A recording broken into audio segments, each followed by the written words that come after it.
Bonjour à tous, bienvenue sur My Travel Project. Je te retrouve aujourd'hui avec une nouvelle vidéo, encore une fois sur le voyage solo. Ça fait quand même un bout de temps que j'ai pas parlé de ça sur ma chaîne, donc je me suis dit que c'était l'occasion aujourd'hui. Et plus précisément pour cette vidéo, je vais te parler de comment choisir ta destination pour ton premier voyage solo. Alors si tu ne le sais pas, moi mon premier voyage solo c'était au Vietnam et c'était en décembre 2016, donc ça commence à remonter un petit peu. Sinon je suis déjà partie vivre quand même plusieurs fois seule à l'étranger, surtout au Cambodge, c'est là où j'ai fait mon stage de fin d'études juste avant de partir au Vietnam pour mon voyage solo. Et en fait tu vois, le choix du Vietnam pour moi ça s'est un peu imposé comme une évidence parce que j'étais déjà partie là-bas avant. C'est quand même le pays voisin du Cambodge, j'avais 2 semaines pour visiter le pays, je savais que c'était la bonne durée pour descendre du nord au sud du Vietnam, mais je peux comprendre que c'est pas le cas pour tout le monde si tu veux partir en voyage solo et que tu sais pas trop où donner de la tête niveau destination. Donc l'idée m'est un peu venue en tête de te proposer quelques conseils si toi aussi t'aimerais un jour partir en voyage solo, que ça soit bientôt ou d'ici quelques années, et que tu sais pas trop encore où tu voudrais partir ou qu'au contraire t'as bien trop d'idées pour pouvoir choisir.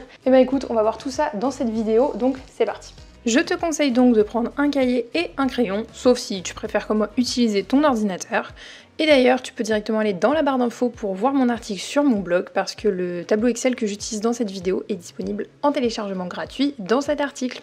Alors déjà, la première chose que je te conseille de faire pour choisir ta destination pour ton premier voyage solo, c'est bien sûr de lister tes envies de voyage, mais aussi la durée pendant laquelle tu peux partir. Donc ce que je te conseille de faire, si comme moi t'es quelqu'un d'assez visuel, c'est de faire ça sous la forme d'un tableau, c'est-à-dire de lister d'un côté toutes tes envies de voyage, peu importe la durée vraiment, tous les pays, toutes les destinations qui te tenteraient, et de l'autre côté, la durée pendant laquelle tu peux partir, tout simplement. Ça te permettra aussi de voir s'il y a des destinations qui ressortent un peu plus que d'autres et que tu aurais vraiment envie de faire, mais que tu préfères privilégier pour un autre moment par exemple, parce que tu as envie d'y consacrer plus de temps et donc de partir plus longtemps. Aussi, je pense que c'est quand même un bon moyen de voir si tu peux pas combiner plusieurs envies de voyage dans un même voyage. Par exemple, s'il y a plusieurs pays en Amérique centrale qui te tentent et que tu décides de partir 2 ou 3 mois, ça peut être une bonne idée, pourquoi pas, de partir dans ces 2 pays et pas juste dans un seul. Mon deuxième conseil, ça va être forcément de t'établir un budget. Je pense que ça va dans le même ordre d'idée que pour tes envies de voyage et la durée pendant laquelle tu peux partir. Si tu as un budget assez serré, toutes tes envies de voyage vont peut-être pas pouvoir se réaliser d'un coup. Il y a aussi des pays qui vont demander un budget plus conséquent que d'autres. Par exemple, si c'est ton rêve de partir au Japon, mais que tu as littéralement 500 € dans ton compte en banque pour partir,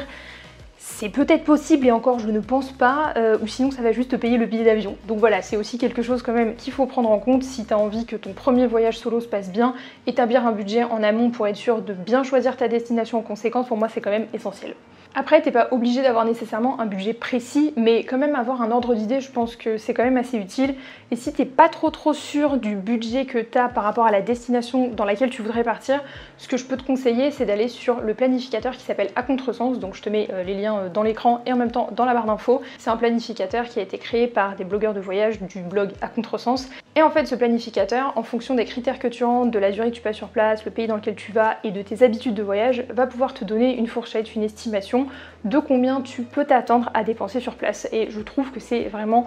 tellement pratique pour établir un budget en amont pour voir si la destination dans laquelle tu voudrais partir correspond à ton budget ou non. Donc si t'es pas trop sûr de la destination dans laquelle tu pourrais partir en fonction de ton budget, je te conseille vraiment de jeter un coup d'œil à ce planificateur que je trouve très utile. Mon troisième conseil, ça va être de connaître tes doutes et tes appréhensions qui sont liées tout d'abord au voyage solo, mais aussi aux destinations que tu as listées dans ton tableau. Bon, on va être honnête, on a tous des appréhensions, on a tous des a priori et c'est bien normal. Et moi je pense que si tu veux que ton premier voyage solo se passe bien, si tu veux bien choisir la destination pour ce premier voyage solo, et bien au bout d'un moment, faut pas passer par 4 chemins, il faut lister exactement toutes les appréhensions que tu as, que ça soit rationnel ou irrationnel, mais comme ça tu vas pouvoir les passer au crible et voir vraiment si elles sont fondées ou non, et si elles sont fondées, qu'est-ce que tu peux faire pour y remédier, pour passer au-dessus, voir s'il y a des solutions quoi. Alors quand je parle d'appréhension, c'est quand même assez large, c'est-à-dire que tu peux très bien avoir des appréhensions par rapport à la langue dans le pays. Par exemple, si c'est ton rêve de partir, je sais pas, voyager en Argentine par exemple, mais que tu parles pas un seul mot d'espagnol parce que tu as pris allemand LV2,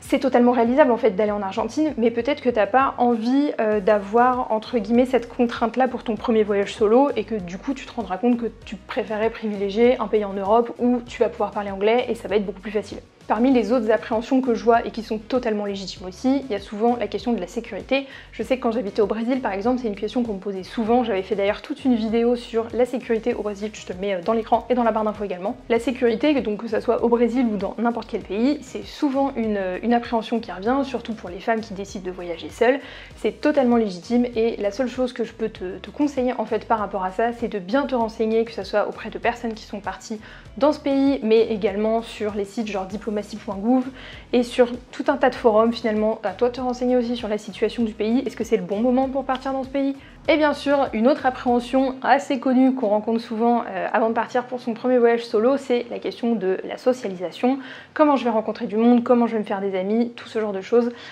C'est totalement normal de l'avoir parce que quand on entend voyager seul, on n'entend pas voyager, on entend seul, tout le temps. Donc en listant tes appréhensions plus généralistes autour du fait de voyager seul pour la première fois, mais aussi tes appréhensions par rapport à chaque pays que tu as listé sur ta liste, ça va être tellement plus facile en fait de voir exactement le pays qui te semble le plus adapté pour toi en fait pour ce premier voyage solo. Bien sûr, ça ne voudra pas dire que les autres destinations que tu as listées dans ton tableau sont infaisables en voyage solo, loin de là, c'est juste que c'est peut-être pas les destinations que tu as envie de privilégier pour ton premier voyage, peut-être que tu n'es pas encore prêt ou prête d'ailleurs pour cette destination-là, parce qu'il y a des choses qui te font un peu plus peur que dans la destination que tu vas finalement choisir. Il y a plein de facteurs qui font qu'il y a des destinations qui sont pas les bonnes pour le moment, mais qui pourront très bien le devenir plus tard. Pour mon quatrième conseil, je vais encore te demander de lister quelque chose dans ce tableau et ça va être les envies de ta bucket list. Alors peut-être que t'as pas de bucket list et dans ces cas-là j'ai envie de te dire c'est pas très grave, mais si t'es comme moi et que t'aimes bien faire des listes et notamment des bucket list de voyage, il y a peut-être des choses que t'as notées sur ta bucket list,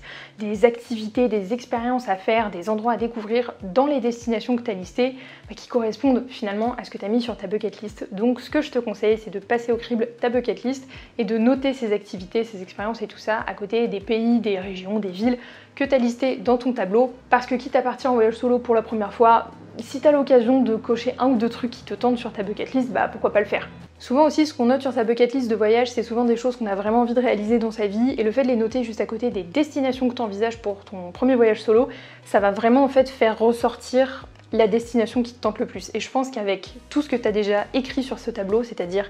les destinations, ton budget, ta disponibilité, les appréhensions que tu as par rapport à chaque pays et au voyage en général, et aussi les éléments de ta bucket list qui correspondent aux pays dans lesquels tu voudrais partir, tu regardes tout ça et de manière visuelle, il y a quand même au moins, je pense, 2 ou 3 destinations qui vont vraiment ressortir et ça va vraiment réduire le champ des possibles. Donc le choix va être beaucoup plus facile. Et enfin, pour mon dernier conseil de cette vidéo, je te conseille quand même de jeter un petit coup d'œil au climat et à la saison parce que c'est quand même assez important. Par exemple, si ton rêve c'est vraiment de partir en Asie du Sud-Est mais que ta seule disponibilité c'est en pleine saison des pluies, tu peux le faire.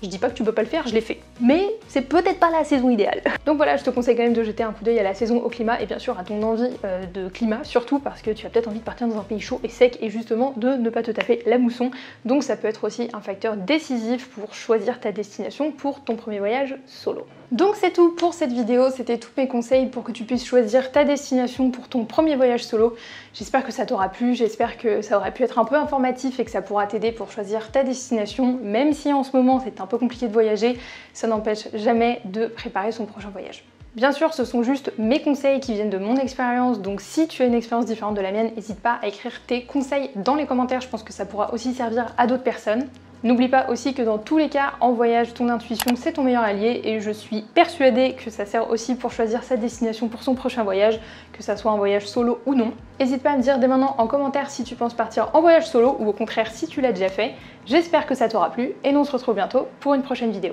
Ciao!